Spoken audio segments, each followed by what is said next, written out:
कुछ बच्चों का ये भी मैसेज आ रहा था कि सर ऐसा है ना कि अभी डर लग रहा है थोड़ा, और डर लग रहा है कि पेपर कैसा होगा, हम कर तो रहे हैं लेकिन कुछ क्वेश्चंस हमसे नहीं होते हैं आपके असाइनमेंट के, आपके क्लास के, तो हम डीमोटिवेट हो जाते हैं।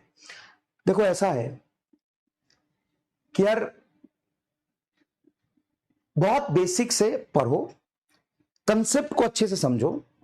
जो पीवाईक्यू है वो सिर्फ 2016 और 25 के नहीं, सारे ईयर के आपको करने हैं, सारे ईयर के करने, 2025 भी करने, 16 भी करने, 21 भी करने, 22 भी करने, 24 भी करने। अपने आप को इस तरीके से पढ़ो कि मेहनत करना है।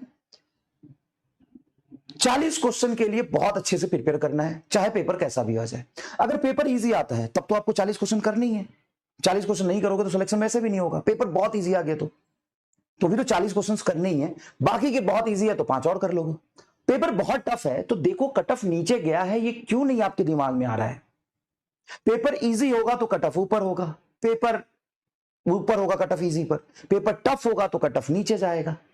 आप इतना पैनिक और परेशान क्यों हो रहे हैं? पढ़ना वही है, आज भी वही पढ़ना है जैसा फिजिक्स नीट में आता है, जिस तरीके से कंसेप्ट को समझ के, न्यूमेरिकल प्रैक्टिस करके, जो NEET oriented, JEE main oriented physics होता है, जैसे सवाल बनते हैं, जैसे क्वेश्चन बनते हैं, वैसे करने।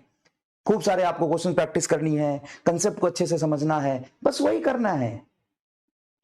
बहुत कुछ रॉकेट साइंस आपको नहीं करना है, वही धीरे धीरे धीरे धीरे आपको करना है।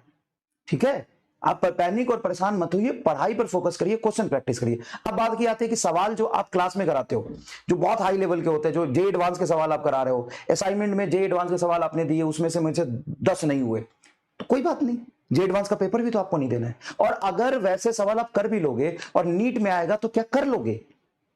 मैंने जैसे असाइनमेंट में आपको सवाल दिए हैं और वैसे ही सवाल एग्जैक्टली नीट में आ गए तो कर लोगे? सर नहीं, 1 मिनट में तो नहीं होगा गुरुजी। ईमानदारी से सोचो, आपका अल्टीमेट गोल क्या है? सर नीट में सिलेक्शन लेना। कैसे होगा? कंसेप्ट को अच्छे से सीख के, रिलेवेंट क्वेश्चंस की प्रैक्टिस खूब करके, पेपर कैसा भी हो जाए 40 क्वेश्चन हमारे होने ही चाहिए, और हमें हर तरीके के क्वेश्चंस के लिए प्रिपेयर्ड होना चाहिए ताकि हम वहां पे बैठ के डिसाइड कर सके कौन सा करना है, कौन सा छोड़ना है। कई बार ऐसा होगा कि जो टफ क्वेश्चन आपने घर पे किए वही वहां पे आ जाए,